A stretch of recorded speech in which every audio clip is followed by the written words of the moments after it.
அருகே நீ ஓடோடிவா மூவிரண்டு முகம் ஜொலிக்க ஆறிரண்டு கரங்களுடன் ஆதரவு தர ஓடிவா ஆறுபடை வீடும் அருள் வழங்கும் முருகா அருகே நீ ஓடோடிவா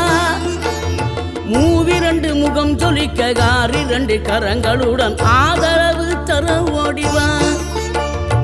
ஈசன் மகனே என்னை காக்க இங்க உனையன்றி வேறாரையா நெஞ்சார நான் நினைக்க பஞ்சாமிர்தம் கொடுக்கும் ஒரு தெய்வம் நீதானையா